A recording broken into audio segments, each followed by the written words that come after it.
J'ai passé la majeure partie de ma vie d'adulte à nettoyer après les bêtises de ma sœur financière, émotionnelle, et même à garder ses enfants pendant qu'elle partait pour ses escapades d'urgence de dernière minute. Je l'ai fait sans beaucoup de remerciements, entendant toujours la même rengaine de nos parents, elle traverse beaucoup de choses. Comme si ce n'était pas mon cas. La vie de Gilles a toujours été une succession de catastrophes dramatiques, mais d'une manière ou d'une autre, elle parvient toujours à atterrir en douceur parce que quelqu'un d'autre est toujours là pour la rattraper, généralement moi et nos parents. Ils agissent comme si elle était cette créature fragile et impuissante qui ne peut être tenue responsable de rien. Pendant ce temps, je suis celle qui est fiable, celle qui est stable, celle qui n'a jamais de répit. Alors, quand j'ai proposé de payer le dîner du 40e anniversaire de mariage de nos parents, une soirée que j'espérais sincèrement être un rassemblement paisible, c'était quelque chose d'important. J'ai réservé le meilleur steakhouse de la ville, j'ai organisé une salle privée et j'avais prévu de leur surprendre avec une photo encadrée de leur jour de mariage que j'avais restauré. Il ne s'agissait pas de faire une déclaration, je voulais juste une soirée où tout le monde s'asseyait, partageait un repas et se comportait comme une famille. Au lieu de cela, je suis entré dans un peloton d'exécution d'indifférence. Nous sommes arrivés 5 minutes en avance. Mon fils, Mason, me tenait la main en entrant, excité de sa manière timide et discrète. Il n'arrêtait pas de demander si c'était d'accord de commander un dessert. Je lui ai dit qu'il pouvait avoir ce qu'il voulait. À l'intérieur, Gilles et sa famille étaient déjà assises. Doug avait un verre à la main. Leur garçon jouait bruyamment à un jeu sur leur tablette. Gilles ne s'est pas levé. Elle a juste regardé par-dessus son épaule et a dit « Oh, salut ». Ma mère m'a fait une étreinte distraite. Mon père est resté assis et m'a à peine regardé. Personne n'a demandé comment allait Mason. Personne n'a même regardé le sac que je tenais avec leurs cadeaux. Nous nous sommes assis. J'ai aidé Mason à déplier sa serviette et j'ai commencé à regarder le menu avec lui.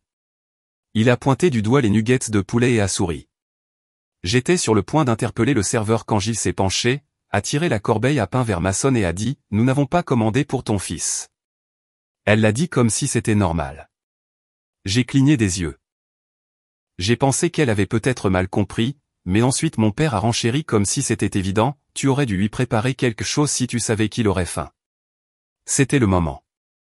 Pas seulement les mots, le ton désinvolte, la façon dont le visage de Mason s'est légèrement affaissé, le silence de ma mère qui n'a même pas levé les yeux de son eau, le petit sourire suffisant de Gilles comme si elle avait marqué une sorte de point. Je suis resté assise là pendant quelques secondes, et j'ai réalisé quelque chose que j'aurais probablement dû accepter il y a des années, il n'allait pas changer, mais je pouvais le faire. J'ai fait signe au serveur.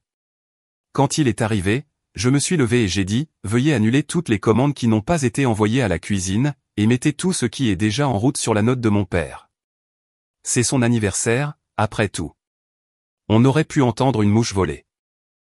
Puis j'ai regardé à nouveau le serveur et j'ai ajouté, de plus, mon fils prendra l'entrecôte, à point, avec le mac and cheese à la truffe et un coca. Faites vite, s'il vous plaît. Doug a toussé comme s'il avait avalé son verre de travers. Gilles m'a juste regardé fixement comme si elle ne pouvait pas croire ce qu'elle avait entendu. Ma mère a ouvert la bouche, puis l'a refermée. L'oncle Gary a laissé échapper un seul rire, juste un rire bâillant. Tante Denise n'a même pas essayé de cacher son sourire. Le serveur a hoché la tête et est parti. Je me suis assise comme si de rien n'était et j'ai tendu un graissin à Mason. Il l'a pris, toujours silencieux, mais je pouvais le voir. Il savait que je l'avais défendu. Le dîner s'est poursuivi, mais l'ambiance avait changé. Les enfants de Gilles se plaignaient que leur commande soit retardée. Doug lui chuchotait à l'oreille. Mes parents se regardaient en coin comme s'ils essayaient de décider s'ils devaient dire quelque chose. Je m'en fichais. L'entrecôte de Mason est arrivée. Mon père l'a regardé fixement comme si c'était une insulte. Il n'a pas dit merci. Il ne m'a même pas regardé. En nous levant pour partir, j'ai donné la photo de mariage encadrée au serveur et je lui ai demandé de la poser sur la table quand nous serions partis. J'ai pris la main de Mason. En sortant, j'ai accidentellement heurté le plateau de dessert.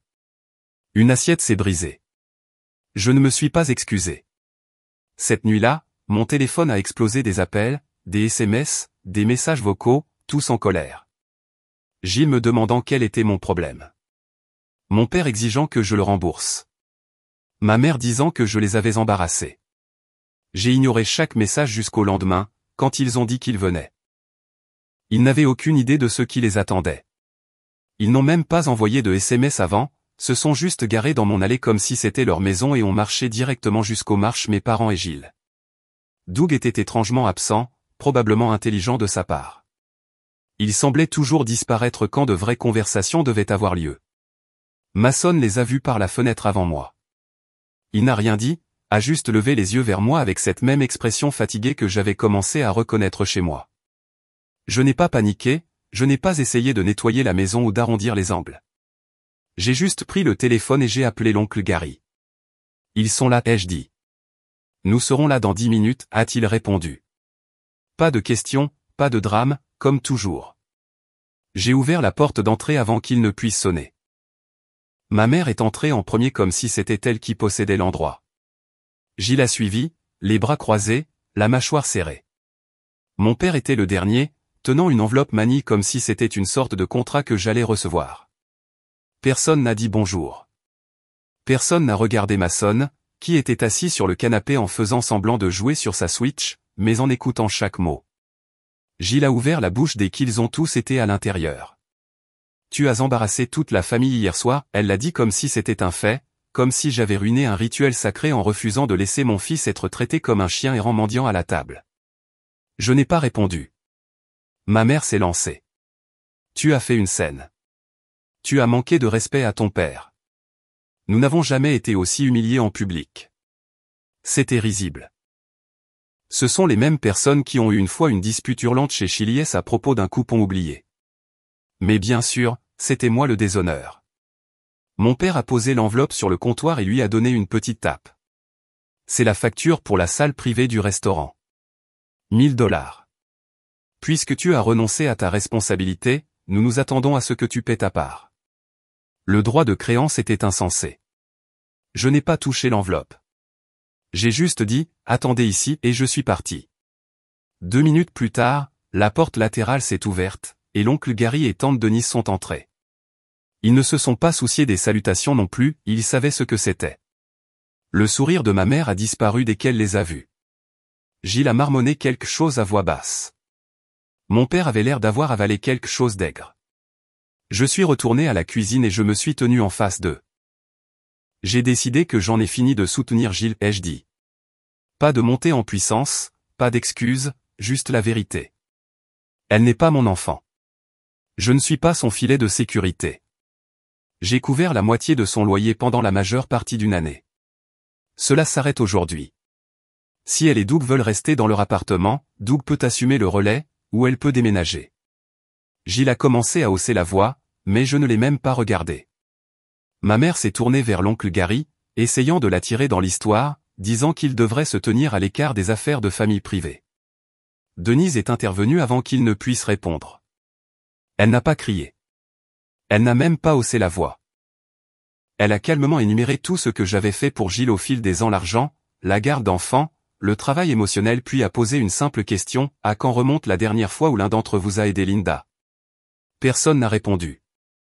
J'ai finalement pris l'enveloppe, je l'ai ouverte et j'ai parcouru la facture. 1000 même.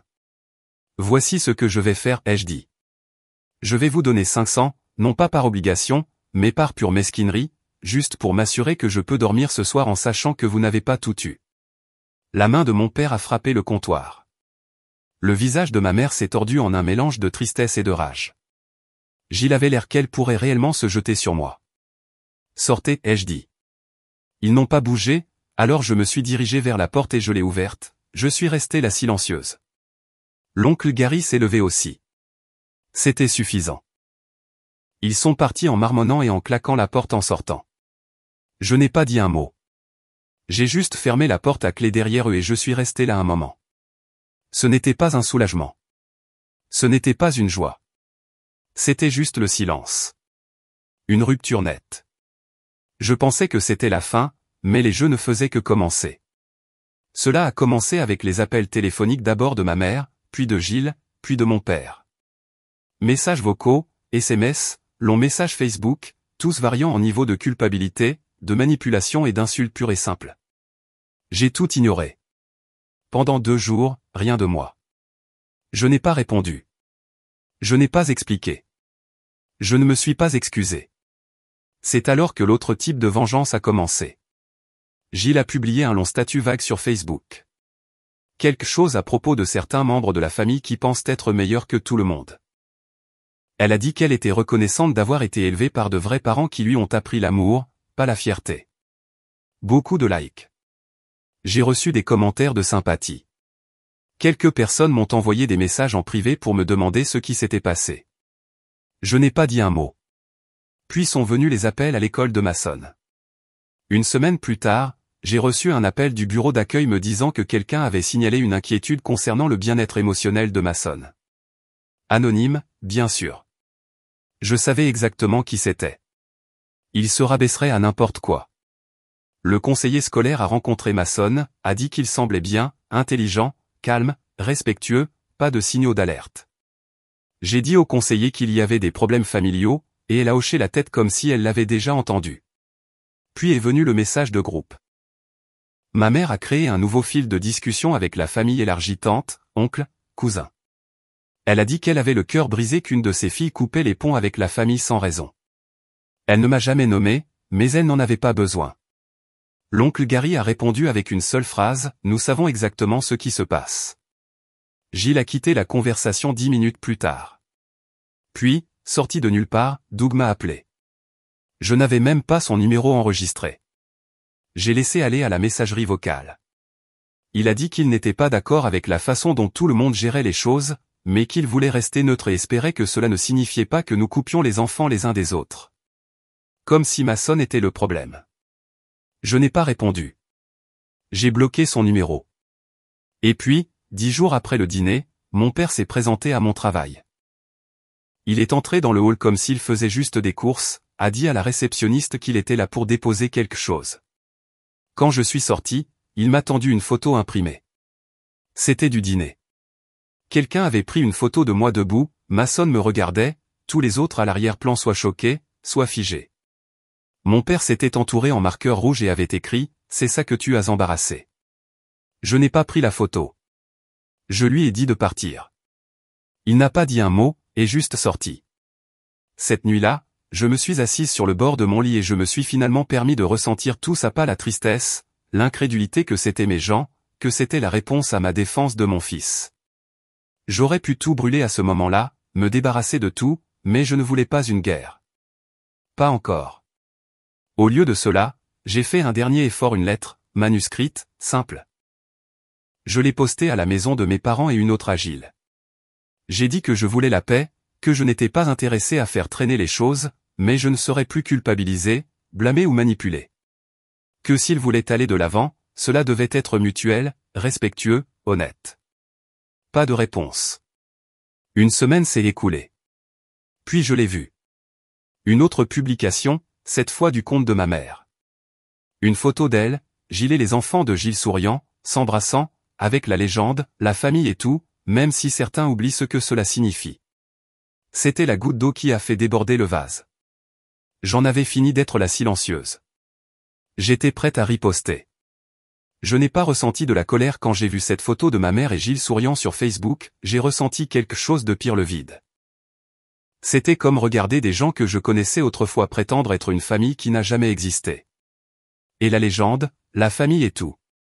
Même si certains oublient ce que cela signifie, était la dernière poussée dont j'avais besoin. Je n'allais pas répondre émotionnellement. Pas de diatribe, pas de drame. J'allais laisser la vérité faire le travail pour moi.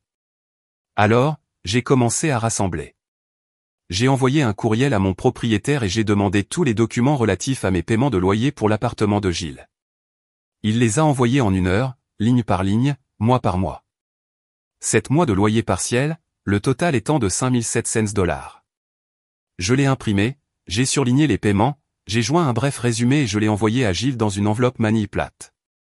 Pas de notes, pas de message, rien de plus.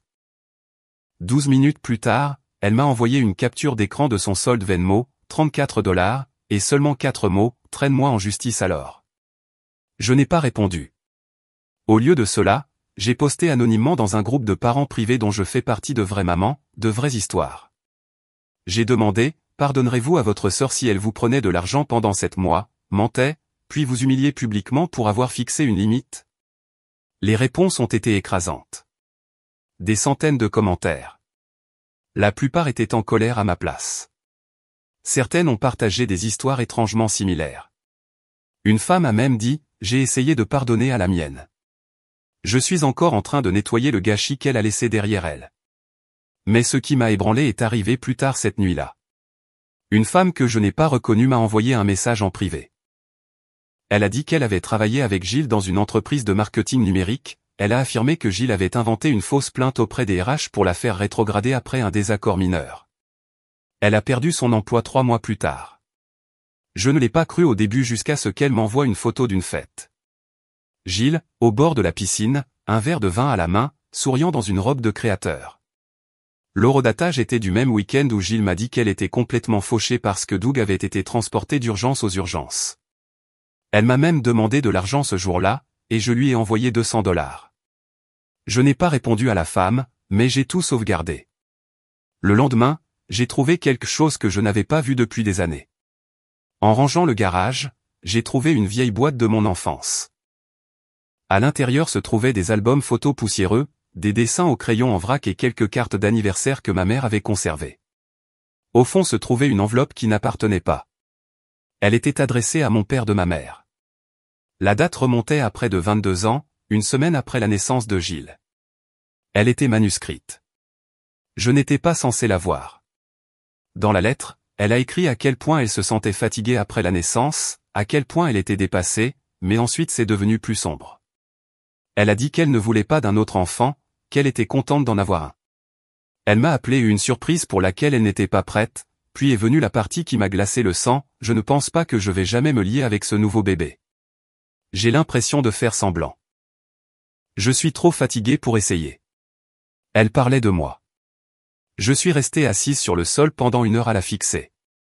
Je n'arrêtais pas de repenser à chaque fois que j'avais dû gagner son amour, supplier pour avoir de l'attention, rester dans l'ombre du chaos de ma sœur tout en faisant semblant que j'allais bien. Ce n'était pas dans ma tête, c'était là depuis le début. Cette nuit-là, après que ma sonne se soit endormie, j'ai versé un verre de vin et j'ai ouvert mon ordinateur portable. J'ai écrit un courriel, pas émotionnel, juste des faits. J'ai énuméré l'argent que j'ai payé, les messages que j'ai reçus, les mensonges que Gilles a racontés, la manipulation, puis j'ai joint une photo de la dernière page de la lettre, juste un paragraphe, je ne pense pas que je vais jamais me lier avec ce nouveau bébé. J'ai l'impression de faire semblant. Je suis trop fatigué pour essayer. J'ai cliqué sur envoyer. Pas de ligne d'objet, pas de signature, juste la vérité. Puis j'ai bloqué tout le monde, chaque numéro, chaque courriel, chaque compte.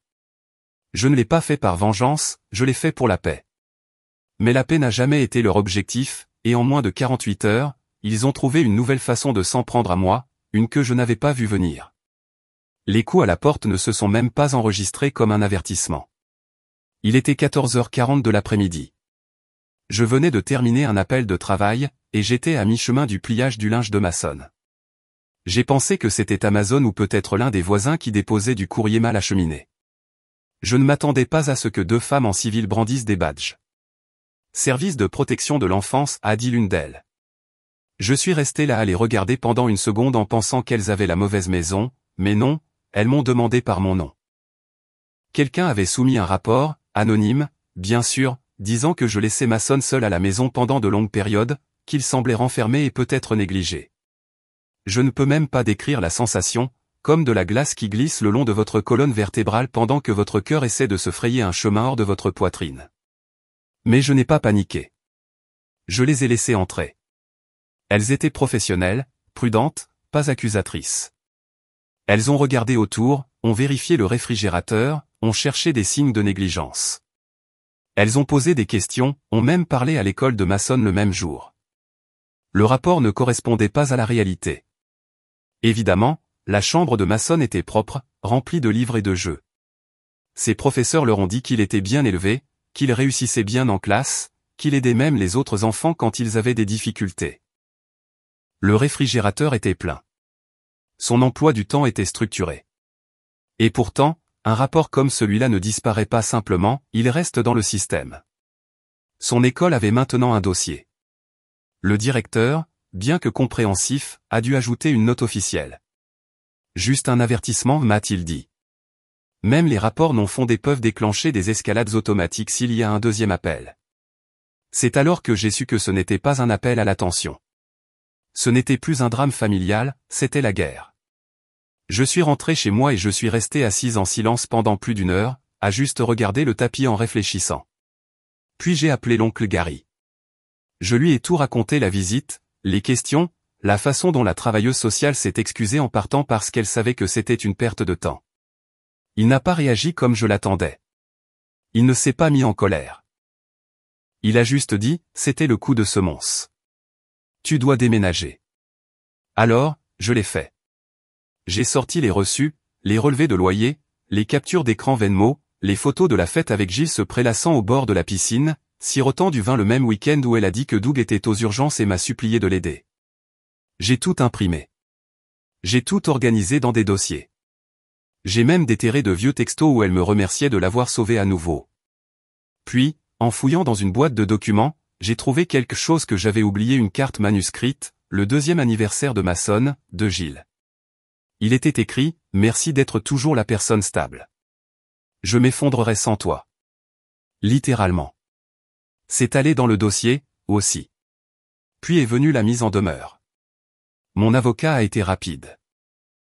Elle avait déjà vu des cas comme celui-ci, où les familles utilisaient des faux signalements comme une arme pour forcer quelqu'un à reprendre le contrôle. Nous en avons envoyé une à Gilles, une à ma mère, une à mon père. Chaque lettre détaillait le harcèlement, les diffamations en ligne, la fausse plainte au SPC, la dette impayée. C'était clair. Un autre geste comme celui-là, et nous portions plainte. Alors l'inattendu s'est produit. Doug m'a envoyé un message. Je ne savais même pas que je ne l'avais pas bloqué.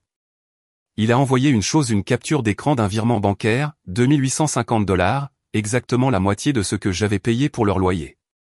Pas de note, pas d'excuses, juste la transaction. Quelques minutes plus tard, un autre message est arrivé, je lui ai dit d'arrêter. J'ai déménagé. Fais ce que tu as à faire.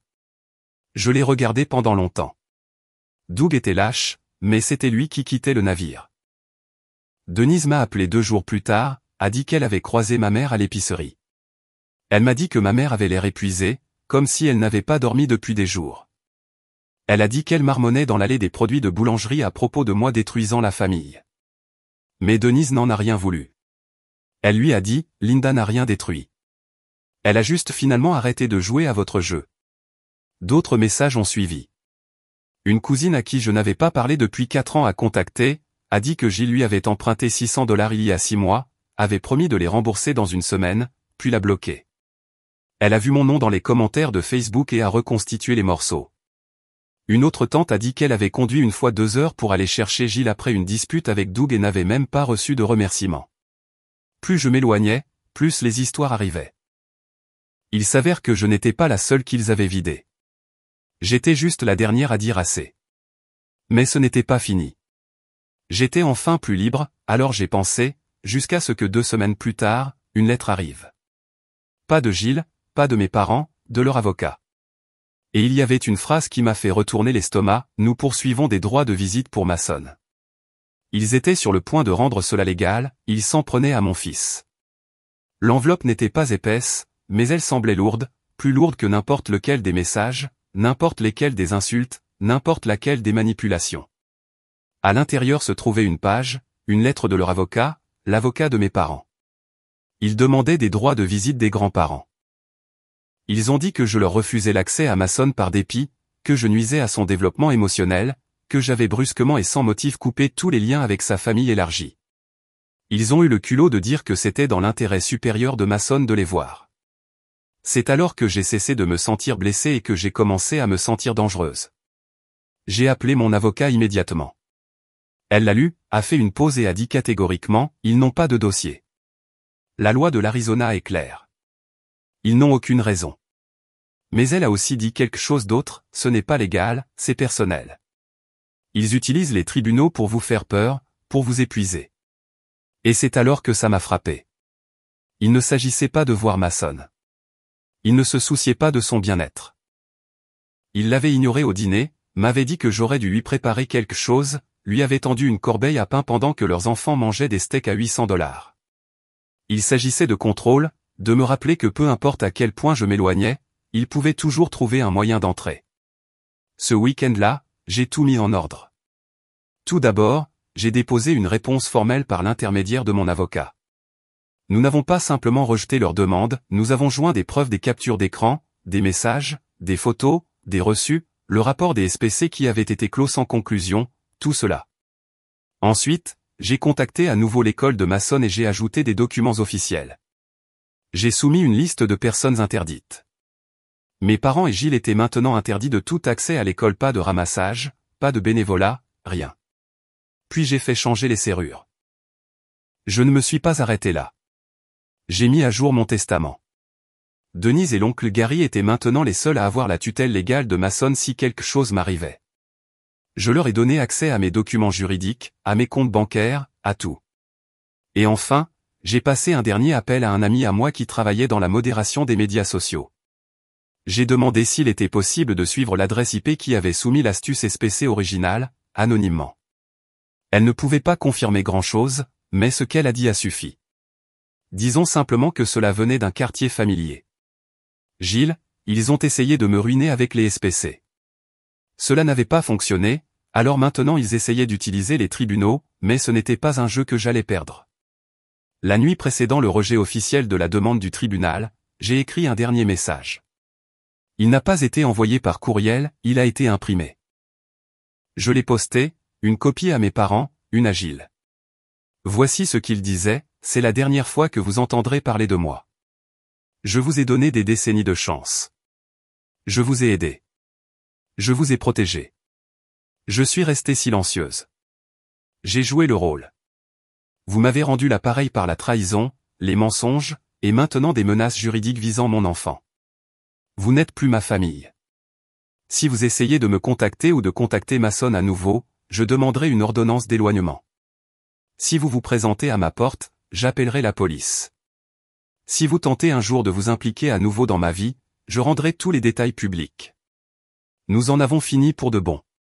Puis j'ai bloqué leur numéro, bloqué leur courriel, supprimé les contacts mutuels, et je les ai effacés, pas par colère, mais par survie. Je pensais que je me sentirais vide. Je pensais que je serais en deuil, mais je ne l'ai pas été. J'ai emmené Mason camper le week-end suivant, juste nous deux. Pas de téléphone, pas de bruit, juste des arbres, le ciel et le silence. Il a grillé une guimauve, a souri et a dit, « Tu as l'air plus heureuse. » Je l'étais. Nous étions enfin en sécurité, enfin libres. Et peu importe ce qui allait arriver ensuite, je savais une chose avec certitude.